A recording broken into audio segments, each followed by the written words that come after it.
Hi everyone, welcome back to my channel.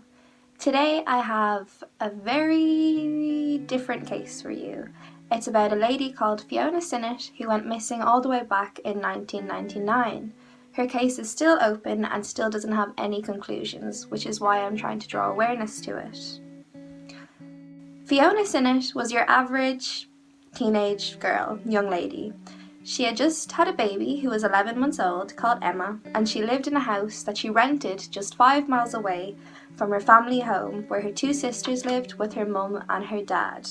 Every Friday, Fiona had a tradition with her girlfriends where they'd go down to the local pub called Butler's and just drink and chat and do what a lot of us young people do, just hang out. This was by no means a night that was out of the ordinary. They talked, they laughed, they had a few drinks, and then eventually her ex and also the father of her child showed up. He sat with them, had a few drinks, and then eventually when the pub was closing at 12 a.m, he walked her home. He decided to stay the night with her on the couch while Fiona slept in her own bedroom. He claims that the next morning he woke up and went into the room and Fiona was already awake.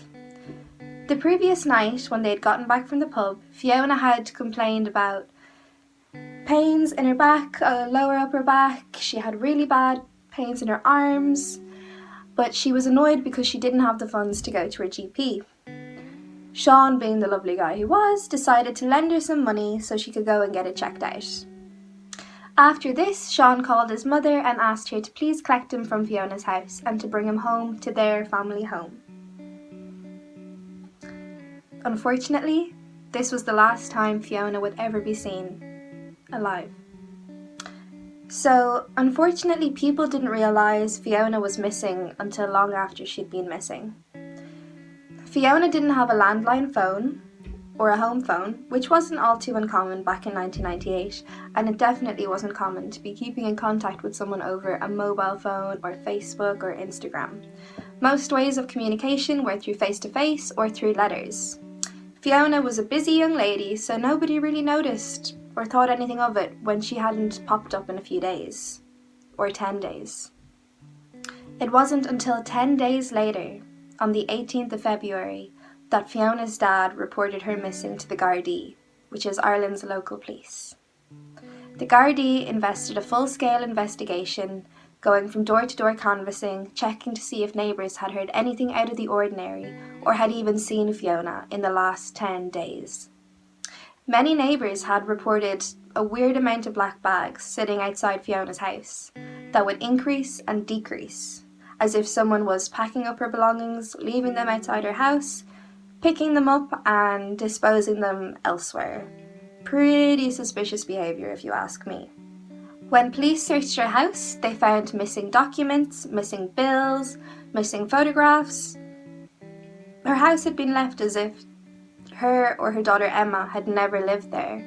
All of the personality she had put into the home was gone. Unfortunately, in 1998, the technology to figure out DNA, get DNA from under people's fingernails, to scrub the home, see if there's any left on a table, doorknobs, anything they would have touched, it wasn't up to par as it is today, so they weren't able to test for anybody's DNA. And honestly, after it being 10 days since she'd been seen by anybody, I think any trace of DNA by her murderer or the person who caused her harm could have easily been cleaned away. Unfortunately, as many of you probably already know, the first 48 hours of an investigation are crucial. Gardaí then went on to request help from public in figuring out what was inside these black bags. It was then that a farmer came forward and said that he had found a few of these black bags in his fields. When he opened them, he'd recognised the name Fiona on the bills and photographs, but he thought it was just another case of illegal dumping and burned them, therefore destroying all evidence. On the day that Fiona had gone missing, she had made plans to meet up with her sister the next week to go shopping for their other sister's 21st birthday. It was also Emma's birthday, Fiona's daughter, at the end of that month. This leads her family and me to believe that Fiona didn't run away. She had too much going on in her life to leave. When the Gardaí looked into Sean's claims, about Fiona needing to go to the GP, they realised that Fiona never made it to the GP, which leads me to believe she never left her house that day. Sean was the last person to see her alive. Later on, a motorist came forward and claimed to have seen 4 people on the street that Fiona would have taken home on the night that she went missing. Out of these 4 people, 2 of them was what seemed to be like a couple arguing, a man and a woman. The other 2 people were seen not that far behind the man and the woman, and they were 2 young males said to be between 18 and 25. Unfortunately, these people were never identified, even though Gardaí pleaded for them to come forward, seeing as they may have crucial information about what happened to Fiona. I find it quite suspicious that these people never came forward. I mean, if you had nothing to hide, why wouldn't you want to help with the police investigation? Unfortunately, after this, the case went cold. The police had exhausted every single lead and there was simply nothing else for them to do. 3 women and 3 men were then arrested, but unfortunately were released without any information to the public of who they were, why they were arrested. It just wasn't it. In 2015, it was revealed to the public that the Gardaí had launched 459 inquiries and 355 statements. Fiona's family were still unhappy with the investigation and decided to hire their own private investigator.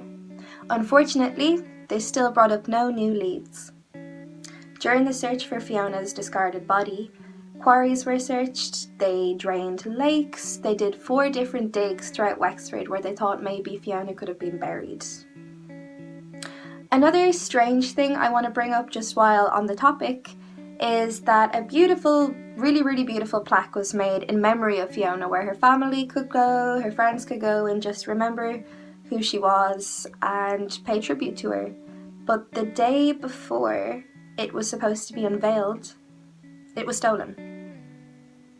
Who steals a plaque for a dead girl? Well, the police believe the same person who stole the plaque was the same person who killed her. Sounds like something a crazy ex could do. Allegedly. I don't know. I'm putting 2 and 2 together and I'm not getting 4. With all that said, let's get into the theories. Theory 1. A serial killer. Over the years of 1993 and 1998, 6 women in a circle, that's a triangle, 6 women in a triangle called the Vanishing Triangle went missing in Wexford. And it just so happens that Fiona was in this triangle. The reason I don't think this theory has any merit to it is that the police say that Fiona knew her killer. Fiona trusted her killer. I don't think it was a serial killer. There's no evidence to point towards it. And this is a whole separate video, but I think whoever killed the women in the Vanishing Triangle was Larry Murphy. I will do a video on that if you guys want it. Just let me know down below. So yeah, no, I don't believe that theory.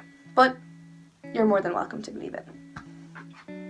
And the last theory, the one that I believe, allegedly, is that Fiona and her ex may have been the couple arguing on the street, and that maybe the argument continued back at the house. Maybe he got angry and accidentally or premeditatedly killed her and disposed of her and her belongings in the black bin bags that were sitting outside her house in the days after her disappearance. Another interesting point is that Sean, her ex, was jailed for 3 months in 2005 for threatening to kill his own cousin. I mean, if alarm bells aren't ringing in your head, I don't know. Unfortunately, Fiona's family believe there is a huge conspiracy in Wexford that a lot of people actually know where Fiona has been buried and what happened to her. They think that people are protecting each other and it's so far gone now that they'll never find out. A man overdosed in 2005 who allegedly, word of the day, some locals believe he was involved in the cover-up of Fiona's murder. It's said that he couldn't cope with the guilt and took his own life. But there's no proof to show this, and there's no records of this anywhere. This is just a local thing going on, so I thought I'd share it with you. Gardaí believed her killer was well known, and also someone she trusted, which is heartbreaking. And unfortunately, this is all the information I have for you today. If you or anybody knows what happened to Fiona, I will leave contact information to the local Garda down below. Thank you so much for listening, and I'm sorry I've been holding the microphone because I've nowhere to put it. These videos will get better the more I learn how to do them, but I just want to say thank you so much for listening, and I really hope you enjoyed it. And make sure to click like, subscribe and that bell button to know whenever I post. I'm going to be trying to post at least 2 times a week and maybe do some more videos for Halloween. So thank you for watching, and bye!